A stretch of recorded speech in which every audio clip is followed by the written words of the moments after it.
Hello, and thank you for joining our Teaching for 21st Century webinars brought to you by the David Horowitz Freedom Center and the Glazov Gang. I'm your host, Annie Cyrus. Please use the Q&A box on your screen if you have any questions, and I promise as soon as our very special guest presentation is over, we will get to your questions. With that being said, it is my absolute honor to introduce our guest this evening, Dr. Charles Jacobs. He is the president of Americans for Peace and Tolerance, and much more, which I will let him explain. Hi, Charles. Thank you for being here. Hi, Annie. Thank you for having me, and thanks David Horowitz Freedom Center. Well, I came here to talk tonight about a Jewish civil war happening in Boston. And it's a conflict that's breaking out inside the Boston's Jewish community. And I think it's a fight that reveals important developments in a Jewish world under pressure. Not surprisingly, in many ways, what's happening inside the Jewish community is analogous to America's own culture wars. So here's what's happening in Boston. In every American city where there's even a minimal number of Jewish residents, a Jewish communal group exists to promote good relations with other American ethnic and religious communities. And it's called the Jewish Community Relations Council, the JCRC. Remember that, the JCRC, okay. So in most cities, the JCRCs are composed of Jewish groups from across the spectrum, religiously and politically. And just as with major American institutions like campuses, the media, and now the Democratic Party, Jewish institutions like these JCRCs have been moving steadily, relentlessly to the left. Well, in Boston, the JCRC has moved so far to the left that Jewish left-wing activists think it's time for their next move, which is, like their American left-wing cousins, to try to cancel the strongest traditional voices left in the organization. And in this case, traditional means pro-Israel. So 2 weeks ago, a committee inside of Boston's JCRC met to consider a petition by far-left Jewish groups to expel the staunchly pro-Israel Zionist Organization of America. If this were a movie, it would be titled Cancel Culture Comes to Jewish Boston. So they're going to purge the ZOA from the Boston JCRC. This is driven by two radical groups that are seen by many and would be seen by most everybody on this webinar as hostile to Israel. They are JStreet and the New Israel Fund. The focus of their attack is ZOA's president, the very brave and outspoken Zionist Morton Klein, who stands almost alone in the Jewish world against the surging Jewish far left. And they are out to get him. So what you have to know is what it would mean in the Jewish world if the ZOA were evicted from a communal Jewish institution. The ZOA is America's oldest pro-Israel organization. It was initiated by the father of modern Zionism, Theodor Herzl, in 1897. It's been led by Jewish luminaries like Supreme Court Justice Louis Brandeis. Expelling the ZOA from a communal Jewish institution would be like erasing the name of Abraham Lincoln from an American public school. And just so you know, here's a very shortened list of what the ZOA does. So 50 years, even before the modern Israel was established, the ZOA began the fight for recognition of the Jewish people's right to the land of Israel. Later, and almost alone, the ZOA opposed the illusionary Land for Peace deal called the Oslo Accords. And almost alone, they fought against Israel's withdrawal from Gaza.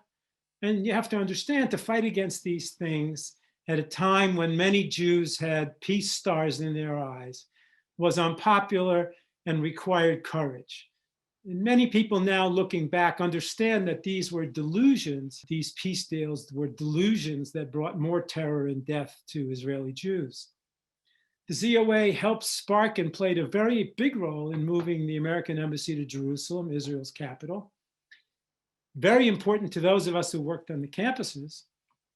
The ZOA started and it won a 6-year battle to give Jewish students on campus the same protections as other minorities under Title VI of the Civil Rights Act, to be free of harassment and discrimination on college campuses. The ZOA opposed Obama's upgrading of the PLO mission in Washington in 2010, and it continues opposing Biden's plans to reopen it. So if you're going to kick the ZOA out of Boston's Jewish communal umbrella, you're going to cancel American Jewry's basic, traditional, pro-Israel political bulwark from New England's Jewish establishment. So now let me tell you just a little bit about the group behind trying to evict the ZOA. J Street is believed to be behind this move for good reasons. J Street is a radical left-wing Jewish organization. It was, you should know, originally funded by George Soros, which J Street lied about and hid until they were caught. They were also caught having people on their finance committee who were on the board of pro-Iranian groups, the National Iranian American Council. But in my view, J Street's biggest sin is to break the traditional deal American Jews have with Israel. Here's the deal, as our president might say. Here's the deal. The deal is that we American Jews can live here in America and freely express our views about what Israel does. But since we don't live there, and since our children do not ride on buses or eat in pizza parlors that can be blown up, or go into the army and risk their lives that way, or since we American Jews don't live there where we can be stabbed to death or rammed by a car or be bombed by anti-Semitic Arabs and Muslims, we pledge not to use our American political power to press you Israeli Jews to do what we think you should do instead of what you have decided to do through democratic elections in order to defend yourselves. Well, J Street broke with that time-honored, long-standing arrangement and is using and intends to use and plans to use the political power of left-wing Jews here through congressional advocacy, for example, to try to force Israeli Jews to make life-threatening and maybe, God forbid, genocidal concessions for peace. So how, you might ask, did such a far-left group get into the Jewish communal tent in the first place? Well, in the case of the Boston JCRC, they were let in through the back door. They got a seat at the table by subterfuge. How? Well, J Street just claimed that it had merged with another small JCRC member organization, even though that organization had still remained in existence. And by doing that, J Street's membership was never voted on, right? They were already automatically members because they had so-called merged with this other group.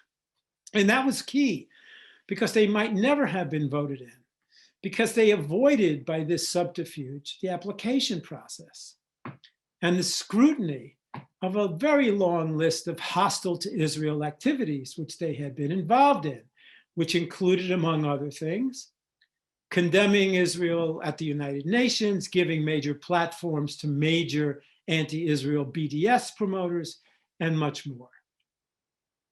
And you should know that J Street has been gunning for the ZOA's Mort Klein from the start. In fact, destroying the ZOA seemed a central goal of J Street. Its launch video in 2008 opened up with a snippet of Mort Klein speaking about the dangers of a Palestinian state. And the video declared, that J Street's role is to replace Morton Klein's voice. That was 12 years ago. That was 12 years ago. The video featured a tic-tac-toe board of 9 squares, right, like a Zoom, showing J Street's pro-Israel targets, and Mort Klein was the enemy in the center square. So back to Boston. The radical Jewish left now is using 2 pretexts for its attack on ZOA to expel the ZOA from the communal umbrella here in the hub. The first attack is on Mort Klein for his criticism of the anti-Semitism within the leadership of the Black Lives Matter movement. That, they say, his criticism of that anti-Semitism makes him a racist and puts him outside the tent. But Mort Klein, who was arrested in Mississippi when he was a young guy, helping to register Black voters, is not a racist. And he's made clear over and over and over that the phrase Black Lives Matter is fine, but that the leadership of the Black Lives Matter movement is using a Black movement to peddle Jew hatred. And that's a concern. The ZOA and others have documented mounds of evidence about the Black Lives Matter leadership. I'm just going to tick off a few points, but you can go to the ZOA's website for a huge list of proofs. So 1, Black Lives Matter is a senior member of an umbrella group called the Movement for Black Lives, which is lesser known. And the Black Lives Matter Movement for Black Lives platform and their social media posts and their street demonstrations accuse the Jewish state, falsely, of course, of committing genocide and apartheid. Nice, nice. They advocate for BDS against Israel. Black Lives Matter Los Angeles leader incited the pogrom-like attack in Los Angeles's Jewish Fair district, where Jewish synagogues, schools, and businesses were defaced, burned, and looted. Black Lives Matter participated in an anti-Israel Day of Rage campaign in cities across the United States this last summer. And Black Lives Matter Movement for Black Lives also spouts the libel that Israel trains get this, Israel trains American police forces on how to violently abuse Blacks in America. How disgusting is that? And if all this is not enough, I just watched Mark Lamont Hill, an inside player. I watched him say on video that Black Lives Matter is talking about the dismantling of the Zionist project. No, it's not that. The problem is not Mort Klein here, who has the cojones, that's Yiddish, I think, to say difficult truths about Black anti-Semitism. The problem is the leftist Jews, the Jewish left, and worse, the mainstream Jewish organizations that cower and won't talk about or deal with radical Black or radical Islamist or left-wing anti-Semitism. And by the way, there's a time bomb in the Jewish establishment's embrace of the Black Lives Matter movement. Black Lives Matter worldview is a clear and present danger for Jews. They say that American society is structurally racist, that white privilege is the cause of Black suffering, that white prosperity is racist theft, and that the Jews are the most privileged of whites. That would make us, by implication, the most evil. So how Jewish leaders can avoid these assertions and escape the resultant hatred, none of them say. None of them say. The second pretext for trying to expel the ZOA in Boston is its criticism of the resettlement contractor Hayes. According to the ADL, which does research that's sometimes very good, according to the ADL, the cultures and regions from which Hayes now resettles people into America and makes them our neighbors are the most anti-Semitic cultures and regions on the planet. I know this because I've written about it. Studies of Syrian government-controlled school criteria show that each and every Syrian school child is taught that because Jews reject the truth of Islam, Jews are treacherous, designed for elimination in this world and for hell in the next. Now, the United States does ask incoming refugees about their past deeds and statements having to do with terrorism, but it does not inquire what our incoming neighbors think about Jews or women or democracy or gays for that matter. And Hayes ignores this issue at every turn. Hayes used to help Jewish refugees, but when they stopped, for the most part, needing that service, Hayes just kept the machinery running with other folks to import. Why should you shut down your business model? You just change the customers. Both of these matters, Black anti-Semitism and unvetted Muslim immigration, are emblematic of a deepening ideological split within the American Jewish community, which is under mounting assault. And inside the Jewish community, there's a growing concern that these far left-wing Jews who are trying to gain control and sometimes gaining control of major Jewish communal organizations are focused almost exclusively on Jew hatred coming from the right, while they ignore or downplay the animosity from politically incorrect sources, namely from left-wing anti-Zionists, radical Islamists, and Black separatists. So in this context, Mort Klein's forcing a public Jewish discussion of these problems should be seen for what it is, bravely and forthrightly speaking harsh and inconvenient truths to entrenched power. The Jewish left is trapped by its own ideology, and because of that, it has rendered itself incapable of defending the community, a community now under assault by a surge of anti-Semitism coming from 4 clear sources, not just one. Yes, the right-wing white supremacists are here, and they will always be a problem, but also the leftist anti-Zionists who teach all Americans on our college campuses and now in our high schools that Jews here support a racist state. The radical Islamists whose imams can be seen preaching Jew hatred in mosques across this country. And the radical Black nationalists and Farrakhaners whose followers just beat up Jews on the street. So I think the meaning of the Boston Jewish showdown is pretty clear.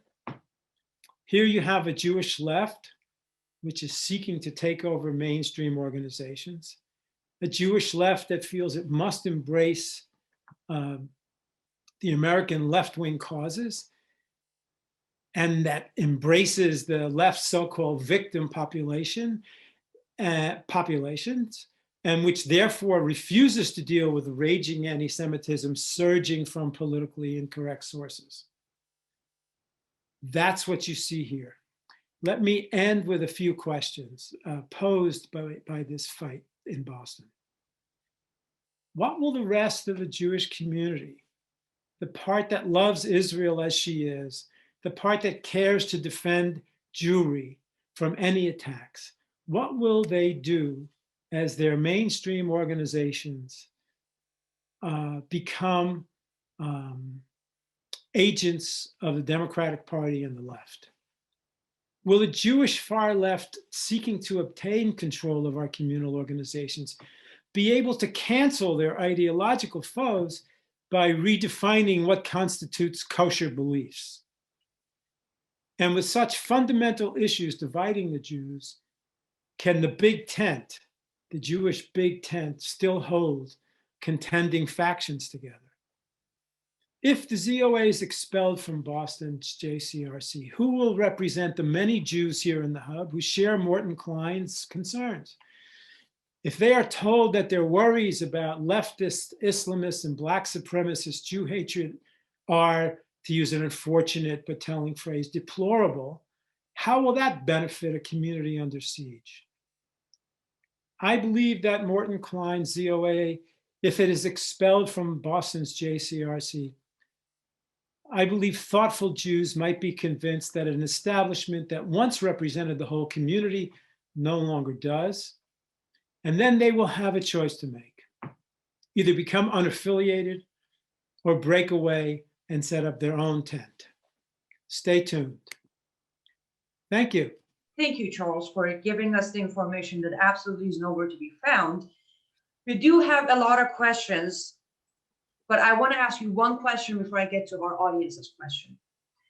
It's my understanding there's a huge difference nowadays in our society. There's a huge difference between being a Jew and being pro-Israel.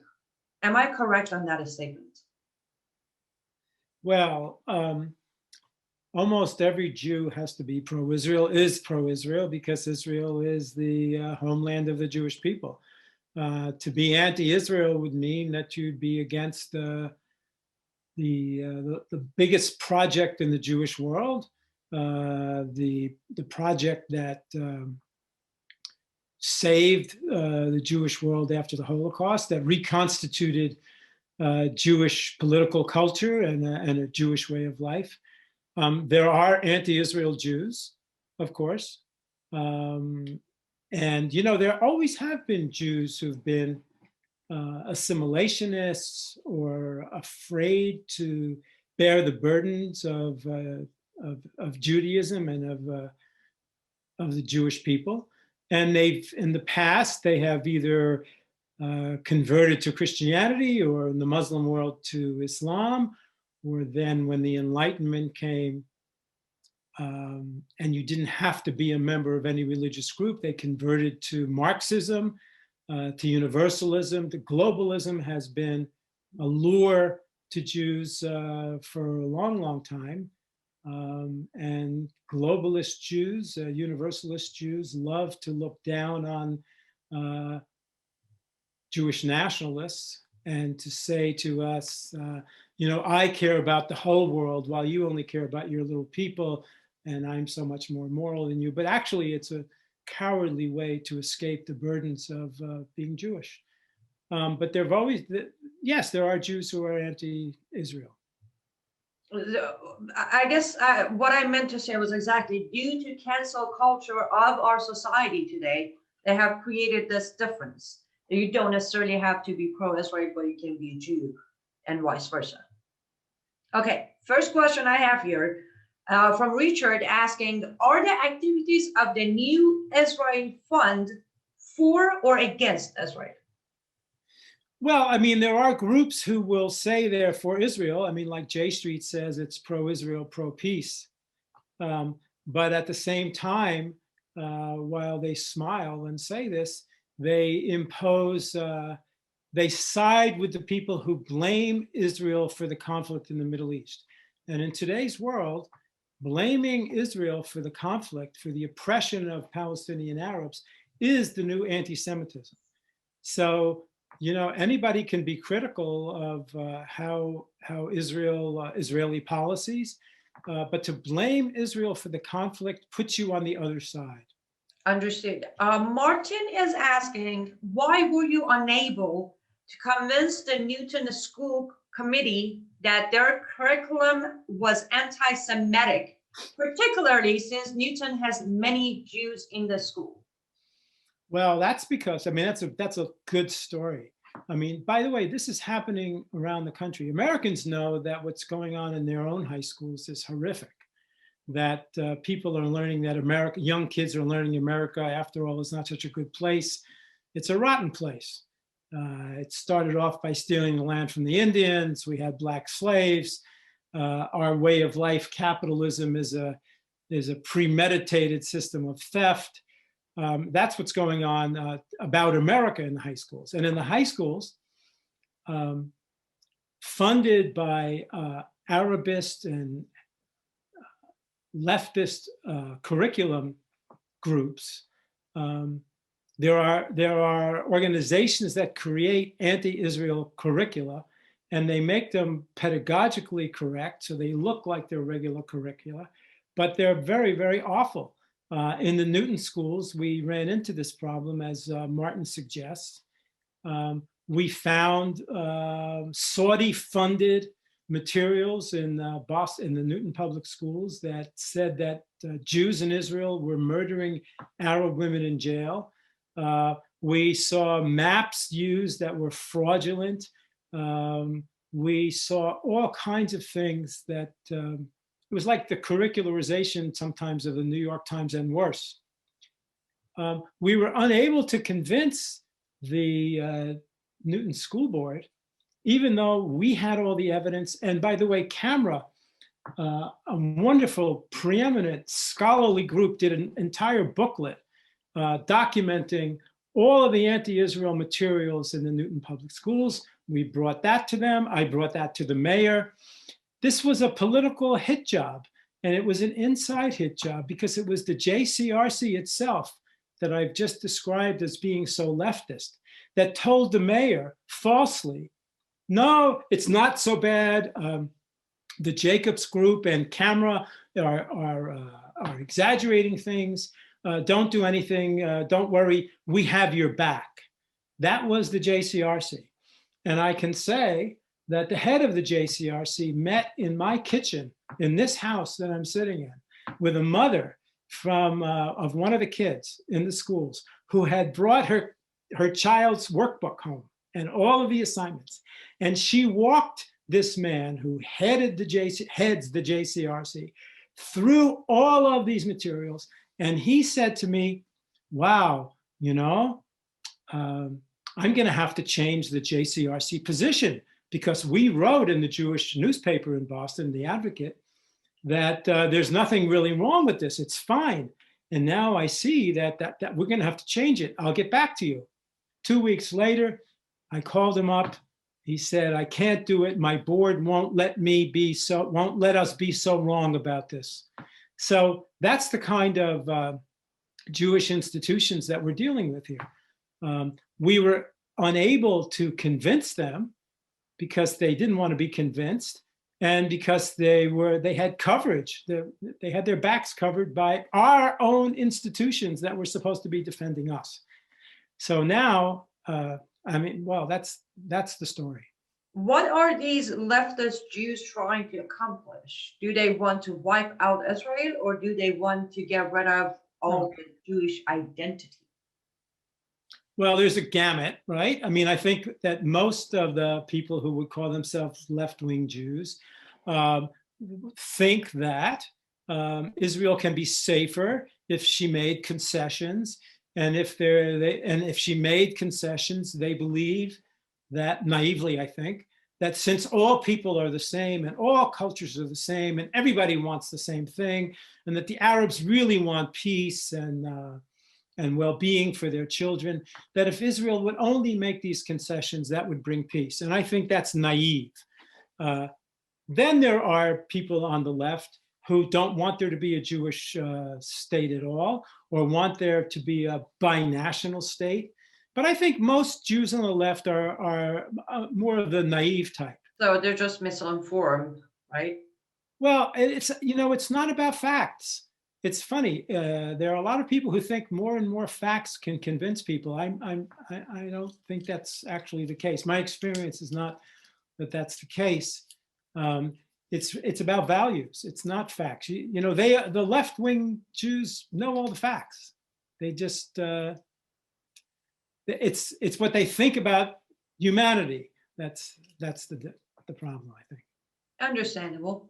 Okay, next question is asking, is Barack Obama involved with J Street? Actually, I had a question from other audience asking, is it Barack Obama? Is it Clinton Foundation? Who's involved? Who started it? So can you give us a overall of whose hands are involved with J Street? I know that J Street's goal was to replace the traditional Jewish pro-Israel view in the United States. And their tactic was to do it softly by saying we're pro-Israel, pro-peace. And I know that their goal was to be Obama's Jewish group. I can't tell you if they met. I don't know if they planned this together. I suspect that they did. But yes, I mean, J Street was the cat's paw. J Street was the snake in our Jewish tent. J Street did horrible things. And Obama had meant to make room between America, put distance between America and Israel. And I think J Street wanted that to happen as well. Well, I'm glad you ended on that note, because next question is kind of related. It's asking, how does the Biden administration fit in to all of this? Because Biden shunned Netanyahu. Well, what is going on really with Biden and Americans Jews? Okay, so many people think that Biden is not in control of his administration. Many people would tell you that it's really Obama's administration, part 3, because many of the people that Biden is appointing to the Middle East desks are Obama's people. And Biden, don't forget, is pressured by the now ever more radicalized Democratic Party, parts of the Democratic Party, the Squad. And I actually fear deeply about what is going to happen in this administration. I mean, you've got some really anti-Israel people having been appointed, and the very fact that Biden didn't speak to Bibi Netanyahu for a whole month is just an indication of what might happen. And this is going to be a long and hard fight for American Jewry, which itself is mostly and wants to be part of the Democratic Party, most of which is part of the Democratic Party. They have yet to learn that the classical liberals that they were and that they lived for, and that was defenders of the Enlightenment values, that classical liberalism is being swallowed up by the progressives. And the liberals themselves are hardly being able to defend themselves against the onslaught of the progressives. You can see this in the New York Times. You can see this with Barry Weiss. You could see this with Jonathan Haidt. You can see this across America. So American Jewry's in for a really, really difficult time. And I think that the fight in Boston gives a window out upon that. Understood. Okay, here's a question from the comment section. Is there a grassroots Jewish movement to react against this, being the anti-Jewish or anti-Semitic movement? Kind of the same as We the People for Jews. There are several grassroots groups. Look, here's what happened. There was a new anti-Semitism. We weren't prepared for that. The new anti-Semitism is not like the old. Nowadays, people don't hate Jews because they killed Jesus. They don't hate Jews because we are racial vermin. They hate Jews because Israel is labeled the apartheid state and commits genocide against Palestinians and does all these are all the lies. So the new anti-Semitism was not expected and by the Jewish community, and which didn't know what to do when it came. The main Jewish defender against anti-Semitism is the Anti-Defamation League. When the newspapers in America began to bash Israel almost on a daily basis, the Boston Globe, the New York Times, the Los Angeles Times, the Washington Post, we started to form a group to watch the media, and we were told that the ADL would be the ones to do it. And we wanted the ADL to do it because they were the voice of the American Jewish establishment.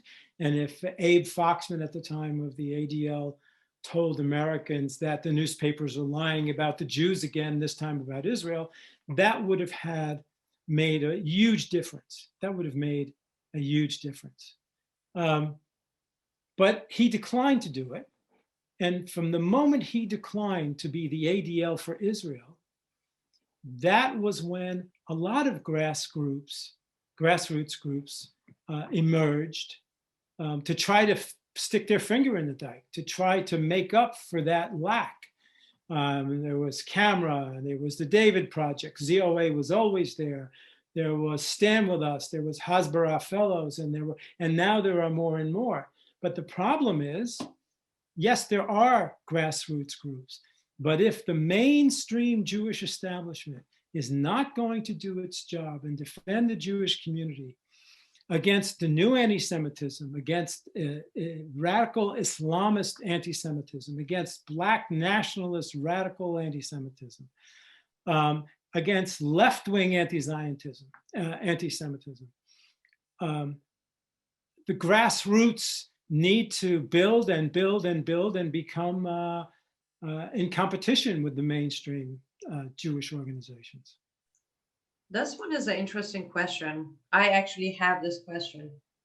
Leftist Jews in America, who are a majority in America, will disappear in 1 generation or so because of intermarriage and assimilation. Do you think there will be any Jews left in America and any Jewish organization left in America? Yes, there will be. And it is true that, the modernism and postmodernism, which is eating away at traditional American values and is having similar effects on Christianity, is having devastating effects on Judaism. And it is true, the intermarriage rates, the no marriage rates, the smaller families, the secularization of American Jews. Jewish organizations have studied this, and the results are devastating. They are devastating.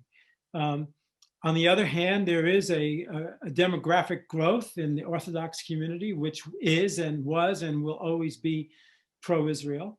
And I have to say, anti-Semitism in the streets and on the campuses and in the Congress will probably stoke Jews to be more Jewish, as well as much as it's making Jews afraid and leaving.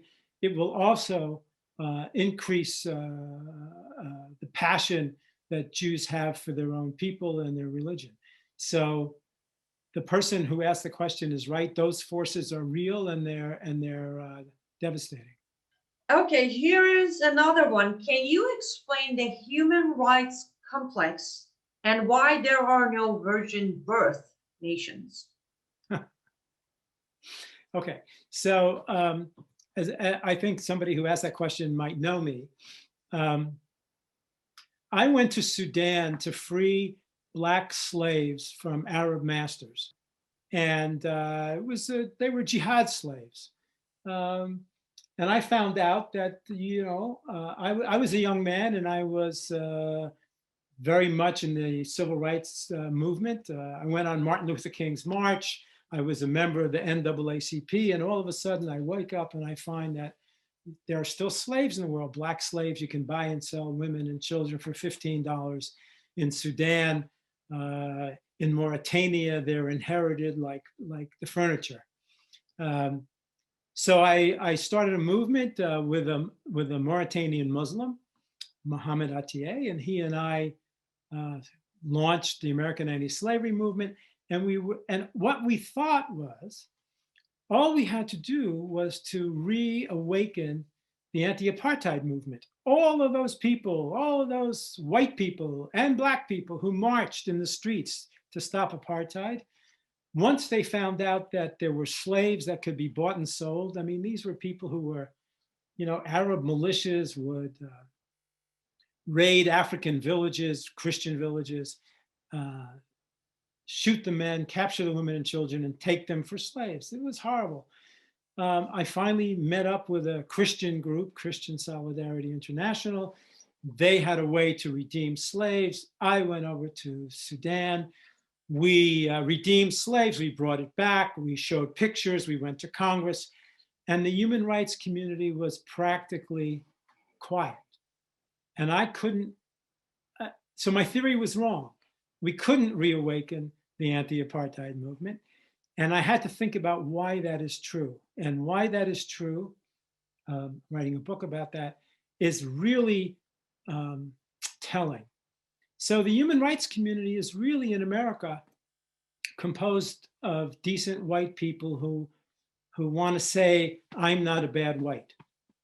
And so for them, the entire passion is to show white evil and to show that they're against white evil and to show that they're not part of white evil. That's what you find in Amnesty International and Human Rights Watch, et cetera, et cetera. So the fact that Blacks are owned by non-whites, especially by Arab Muslims, my goodness, this gets in the way of their whole story. They do not want to know anything about this. And, you know, this is a double sin.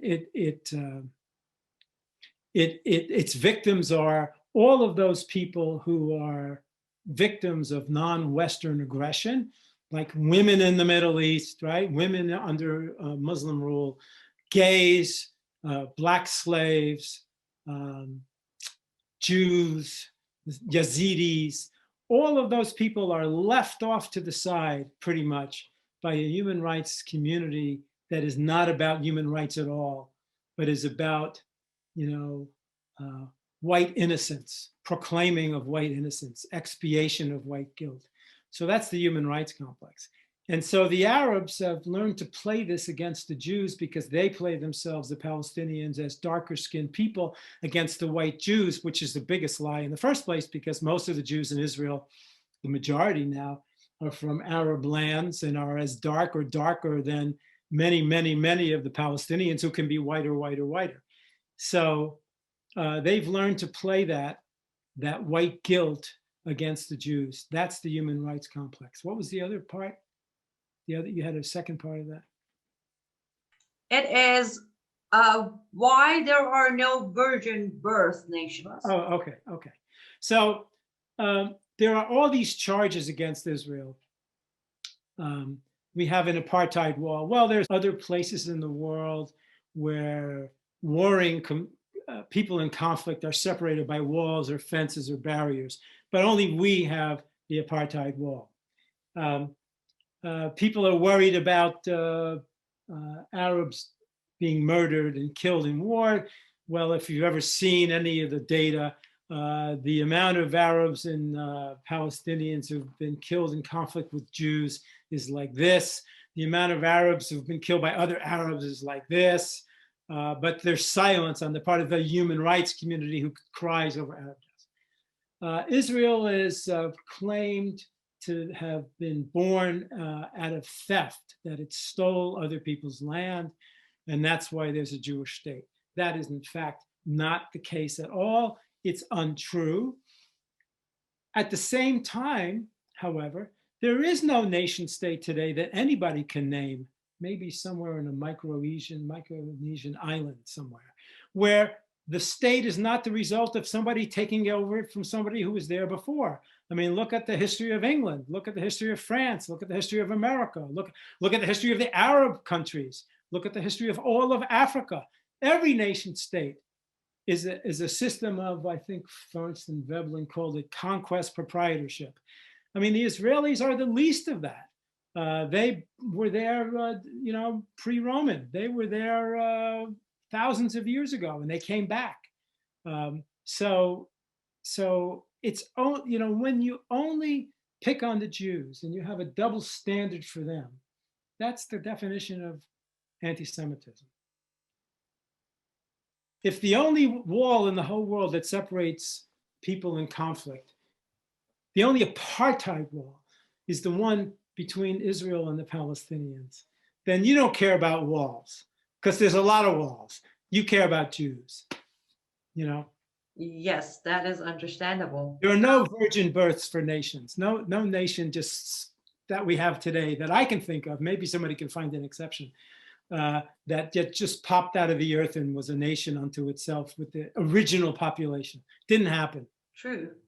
Since we somewhat went there, and there was a question on the comments that, okay, so under Trump administration, obviously the relationship between Israel and America was at its best, and also there was success as far as putting Iran on some sort of leash, as I call it, being, Iran, as many might know, Islamic Republic of Iran's regime is the #1 enemy of Israel in the Middle East. We pushed them back and we managed some peace deals. Now, as we know, things are starting to reverse itself thanks to Biden administration. The first step is let's go back and renegotiate a deal with Iran. What are your thoughts on that? As far as I don't think there's a if, it's a matter of when we will make that deal with Iran, when we will give them the money they need. Then what happens? What happens to Israel? Well, this is a horrific, horrific thing that Biden is doing. He may or may not be able to get back into a deal with Iran. It's the most foolish thing, and it's based on this notion that all people want the same thing, and if you're just nice to them, they'll be nice to you, and if you appease them, they will honestly do what they say they will do, and they don't even do what they say they will do. I think Israel is in for a very, very hard decision, because if they think that the Iranians are close to having a bomb, and the United States won't stop it, then they're alone and they're going to have to act. And they've made noises that way recently, more and more. It's a very, very tense time. That's what I think. It's a disastrous mistake for Biden to do that. I don't know if, I think he's very well aware of what he's doing if he goes forward with this deal. I just don't think he cares. Well, I mean, again, I don't know how much he's in charge. It's very hard to think rationally about why someone would do such a thing. It makes no sense whatsoever. I mean, after all, it's not only Israel that's endangered, it's all of Europe, and then it can be America. I guess it's one of those times that we just have to wait, pray, and see what happens. Okay, we have time for probably 1 or 2 more questions. Let me read this one. This one is from Jonathan. He's asking, what is the role of the conservative and Orthodox synagogues in defending Israel against the new Israel Fund supporters and JStreets and others who prefer a democratic Israel to a Jewish Israel?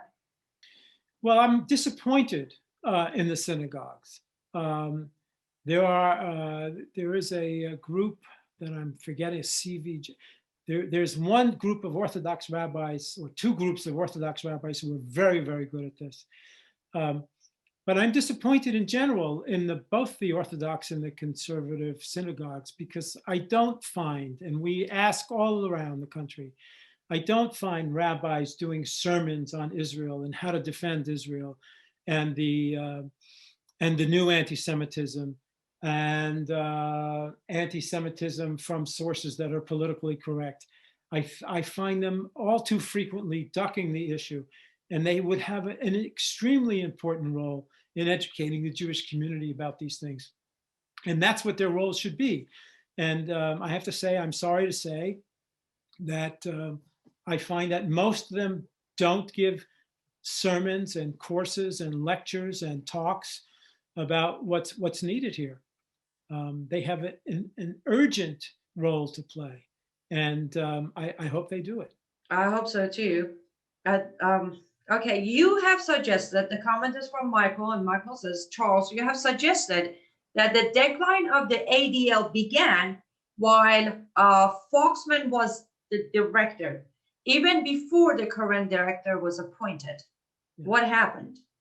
Well, I know everybody, I mean, it's true. The current guy is 100 times worse than Foxman, because he was an Obama operative, and he refuses to talk. You know, the ADL today, they have all this data about anti-Semitism in the Muslim world. They won't talk about it.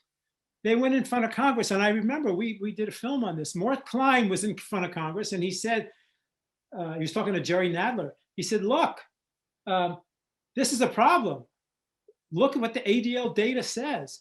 These people in these countries are learning from childhood to hate and to kill Jews as a religious commandment, almost, often. And the ADL lady sat there, and when she was asked about it, she said, well, you know, we don't want to talk about groups that in the United States are victim groups. She meant the Muslims in the United States are victims. So we won't talk about it. So there she is, the ADL not withholding, hiding the ADL's data for, you'd have to say, a left-wing reason, not a Jewish reason. Foxman refused to be the ADL for Israel. And what I said was that marked, in my view, the very moment that Jewish history in America changed and turned to a difficult direction. Because had he not done that, had he chosen to use his voice, which was the voice of the community about anti-Semitism, to say and to explain that the media is lying about the Jews again. That's exactly what's happening here. The media is lying about the Jews again. This is a big problem. They've just shifted from Judaism to race, from religion to race to the nation state. That's the only thing that happened. Israel is the Jew among nations. If Foxman had said that, and if he had fought hard for that, we would not be maybe in the place that we are today, backing up and being defensive. So Charles, I have gathered, I think, 20 questions into just one question for you. Everybody, or at least 20 people, including myself, are asking this. We are wrapping up this webinar. What do people do when we are done? What is the next step for them to do? Well, don't go home and cry. I like that. Okay. Look, I have to say what I think. We're in for a very, very difficult time. Jews have to wake up and understand that our establishment leadership is AWOL. Our establishment leadership is in a trap. They've trapped themselves. They want to be part of a left, which is now kicking us in the teeth. And they kind of know it, but they don't want to let themselves know it. We have to let them know it. We have to stand up for groups like the ZOA, especially like the ZOA, and Camera, and Stand With Us, and Hasbro. We have to help form new grassroots, pro-Israel, pro-Jewish organizations. And we have to challenge the Jewish leadership openly. And if there have to be 2 tents, let's have 2 tents. Let's compete with them. Let's tell the rest of the world that we are not going to go into a dark corner quietly, that we're going to be proud Jews. We're going to love our fellow Jews and our children and our grandchildren, and we're going to fight like hell. And that's what we've got to do. How we're going to do that? We're going to join all of those organizations and more that I mentioned. And hopefully we're going to someday create from those organizations the second tent. And if you don't mind me adding, as an ex-Muslim, non-Jewish person, I am begging you, fight like hell. You do not want Israel conquered, or God forbid, taken over by Islamic leaders.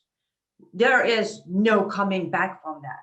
So I just come to you as a non-Jewish who's an ex-Muslim, and I'm asking you to fight like hell.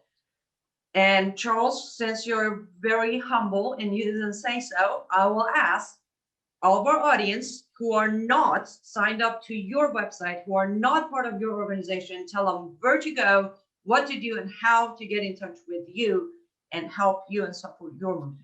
So you can go to peaceandtolerance.org, and you'll find our website, and there is a join, donate, help us, sing to us, give us massages, happy, all of those things. So do that.